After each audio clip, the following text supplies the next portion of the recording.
The Galactic Academy sprawled across 3 moons of Zenthar Prime, a prestigious institution where the galaxy's finest young minds gathered to learn diplomacy, science, and interspecies cooperation.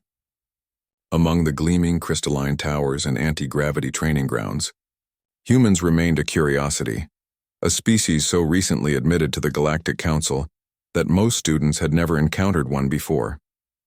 Ana Martinez stood barely 5 feet tall, her dark hair pulled back in a practical ponytail as she navigated the crowded corridor between classes. At 16 standard years, she was one of only 12 humans enrolled in the academy, part of Earth's first generation to study among the stars. Despite the wonders surrounding her, Ana felt profoundly alone. The Kralix cubs made sure of that. "Look, the soft skin approaches," hissed Vexthor, his reptilian scales shimmering with mocking colors. He stood nearly 7 feet tall despite his youth, with razor-sharp claws and teeth designed by evolution to tear through armor-plated prey. Behind him, 3 more Kralix younglings formed a semicircle, blocking Ana's path. Ana stopped, her jaw tightening. She'd endured 3 months of this, the accidental tail trips, the whispered comments about humanity's pathetic lack of natural weapons, the constant reminders that humans were the galaxy's weakest species. Teachers intervened when things became physical, but the psychological warfare continued unabated. "Excuse me," Ana said quietly, attempting to step around them. Vexthor's tail whipped out, not quite touching her but forcing her back. "Did you bring your emotional support animal today, human? I heard your species requires constant companionship because you're too fragile to function alone." The other Kralix chittered, their equivalent of laughter. Ana's hands balled into fists at her sides, but she knew better than to react. A human striking a Kralix would only prove their point about her species' irrationality.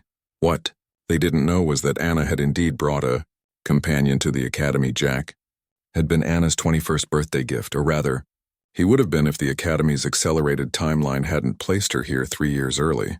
Her father, a wildlife rehabilitator, had given her the honey badger kit before she left Earth, assuring the academy administrators that Jack was fully domesticated and genetically enhanced for intelligence and companionship.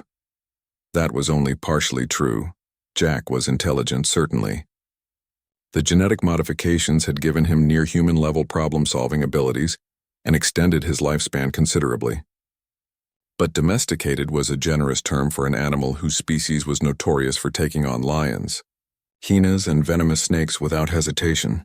Currently, Jack was supposed to be in Ana's dormitory, safely secured in his climate-controlled habitat. Ana had specifically left him behind today to avoid any incidents.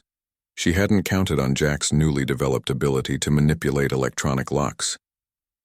"Your species conquered nothing," Vexthor continued, emboldened by his friend's encouragement. "You have no claws, no venom, no natural armor. You're prey animals playing at being predators." "We conquered Earth," Ana replied evenly, though her voice carried an edge. "Every apex predator on our planet learned to fear us." "Earth," Vexthor spat the word. "A death world, yes, but you survived through cowering and hiding. The Kralix evolved to hunt. We are apex predators across 12 star systems." It was then that Jack arrived. The honey badger had tracked Ana's scent through 5 corridors, past 2 security checkpoints, and up 3 levels. At roughly 30 pounds of compact muscle, he looked almost comical compared to the towering Kralix right until he assessed the situation with his enhanced cognition and concluded that Ana was being threatened. What happened next would be discussed in xenobiology classes for years to come. Jack didn't growl or posture. He simply charged, moving with the terrifying speed that made honey badgers legendary on Earth. Before Vexthor could react, Jack had climbed his scaly leg, using claws designed to excavate concrete-hard termite mounds, and delivered a bite to the Kralix's inner thigh, one of the few unarmored sections of their anatomy. Vexthor's shriek echoed through the corridor as he fell, more from shock than pain. Jack didn't press the attack, but instead positioned himself between Ana and the other Kralix, his body language radiating absolute fearlessness.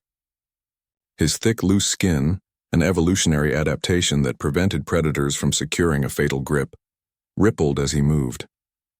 The other Kralix cubs backed away, their predatory instincts recognizing something fundamentally wrong about this small creature's behavior. In nature, prey animals fled. This animal had attacked without hesitation, Without calculating odds or survival chances, "Jack, heel," Anna commanded, and to everyone's surprise, the honey badger immediately returned to her side, though his dark eyes never left the Kralix. A crowd had gathered, including Professor Zheltar, the Academy's head of interspecies relations. The massive arthropod observed the scene with compound eyes that missed nothing. "Explain." Zheltar clicked. Anna took a breath. The Kralix students were blocking my path. Jack perceived this as a threat and responded accordingly. "I apologize for the disturbance. The human's animal is savage." Vexthor protested from the floor, clutching his bleeding leg. "Uncontrolled." "Jack," Anna said quietly, and the honey badger sat perfectly obedient. "Does he appear uncontrolled?" Professor Zheltar's mandibles clicked in what might have been amusement. "I have reviewed surveillance footage of this corridor for the past 3 months. Vexthor, you and your companions have systematically harassed Ana Martinez during this time." The professor's tone hardened. "You assumed humans were weak because they lack natural weapons. You forgot that true apex predators don't need them." The professor turned to address the growing crowd of students. Humans befriended wolves, creatures that could easily kill them and turn them into companions. They domesticated animals across their entire planet, bending nature itself to their will, and when faced with predators they didn't evolve armor or claws. They created them. Anna reached down to stroke Jack's head, feeling his solid warmth beneath her fingers. The honey badger leaned into her touch, showing the gentleness he reserved only for her. "This creature," Zheltar continued, gesturing toward Jack, "comes from a species that fights animals 50 times its size without hesitation.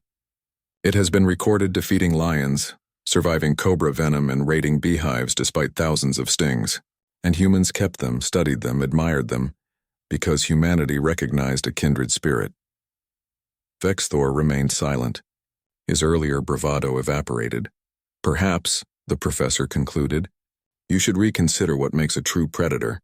It isn't claws or scales. It's the refusal to back down even when outmatched. The humans call it courage. Their companion animals embody it. And together, they conquered a world that tried its best to kill them."